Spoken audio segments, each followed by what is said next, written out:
again. Now today, I'm going to do my review of Kane Lynch 2 Dead Dog Days Limited Edition with sleeve. Now, way back in 2007, when I got my hands on Kane Lynch Dead Men, I fell in love with the game, its well thought out story and its believable characters. So when IO Interactive announced a sequel to Dead Men titled Dog Days in 2009, I couldn't have been any more excited. Now that I have the game, I wish I hadn't been as excited as I was, as this game is, for me, the greatest disappointment in gaming history. Don't get me wrong though, it's not the worst game, it's just the most disappointing. The game sees you playing through Lynch's perception of events, as since the last game Lynch has set up life in Shanghai and has been offered a huge deal from what his old partner Kane is interested in. So the two join up again for one last job that should have been routine, but after a monumental fuck up by both men, the entire Chinese underworld is after them and everyone they love. Believe me when I say that what I've just described as a story is a hell of a lot better told than experience. In other words, if the story already sounds shit, then it's a million times worse in the game itself. Now, another terrible thing about the game is how it just starts and just ends with no explanation. But the game has very good shooting and some of the best enemy AI I've ever seen. The game is really hard to describe though. For every moderate thing there is something else to counteract it. What some perceive to be good, others bad, it's one you have to see for yourself to truly have an opinion on it. Now, boom.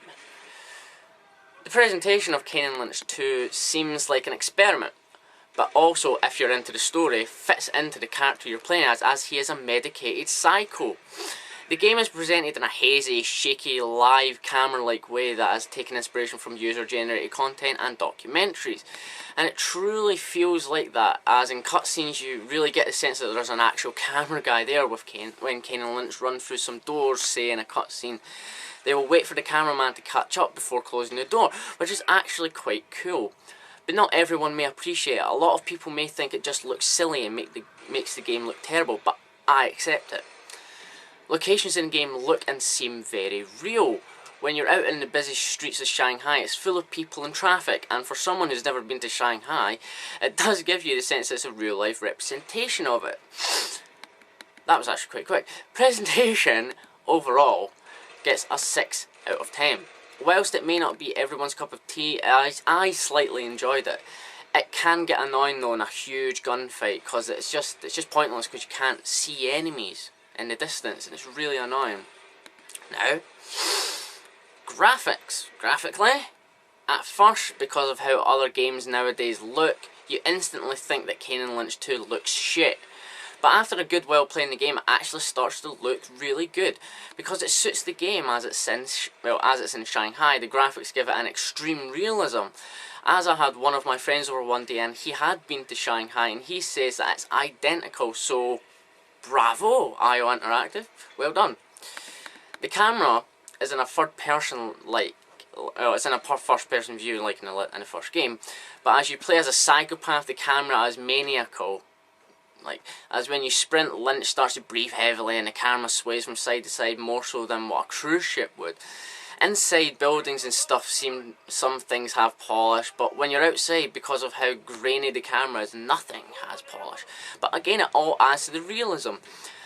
The lighting is superb as normal lights light things up nicely, and all of the neon signs tint everything and do dazzle you when you look at them. It is actually truly great. There are no frame rate issues so far and no glitches or bugs. It runs very smoothly. Graphics after that gets a 7 out of 10.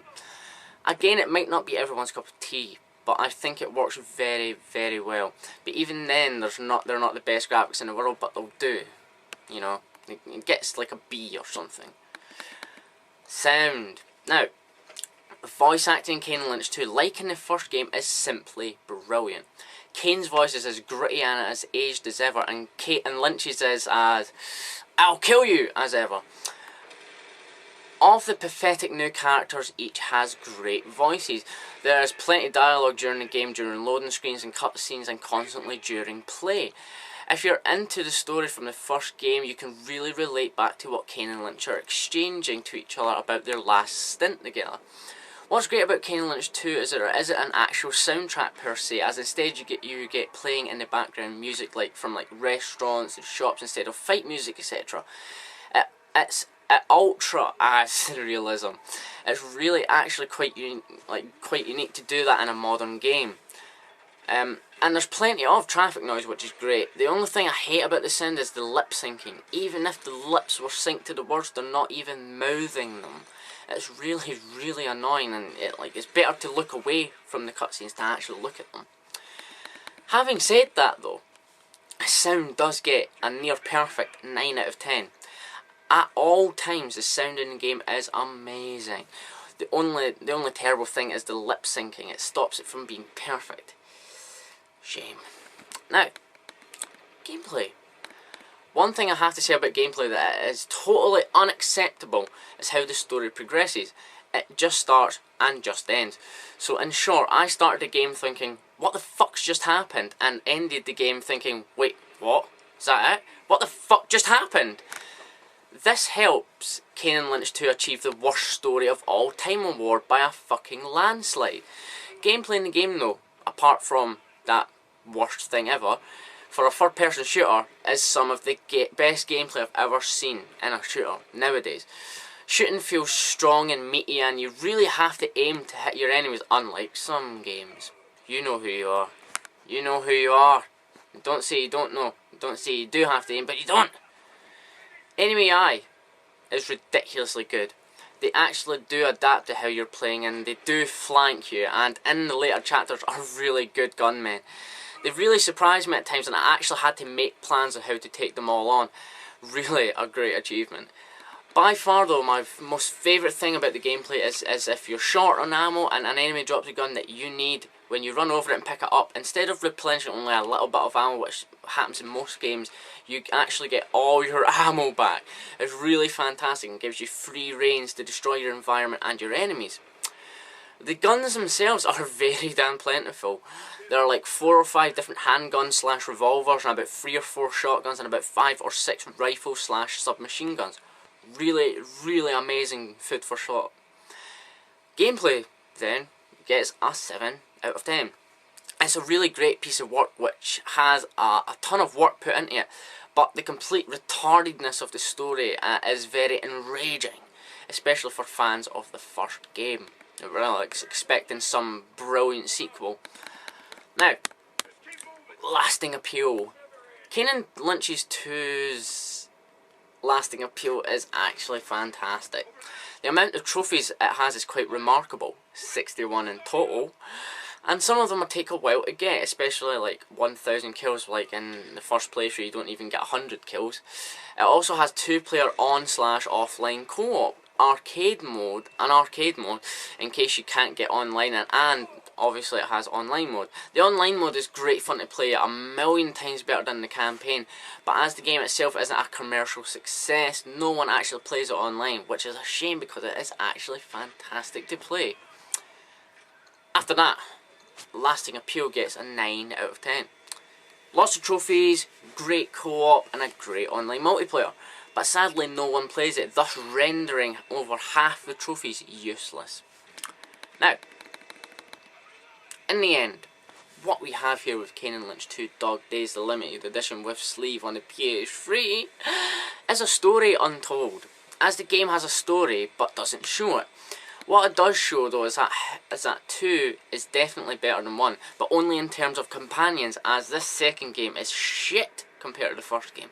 So, after taking all past scores into consideration, Kane Lynch 2 Dog Days gets an overall score of 7 out of 10, which gives it a good rating, meaning that it has some obvious flaws but are overshadowed by one or several first-rate elements.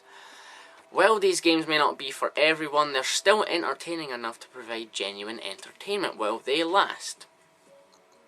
There you go. Perfect time for the credits of the game themselves. That's really it, really. Straight after this, got to do an Infamous review. So, thanks for watching this. Hopefully thanks for watching the next video. take care and enjoy, and, you know, PS3 for the win. And remember, Shanghai is not for the faint-hearted.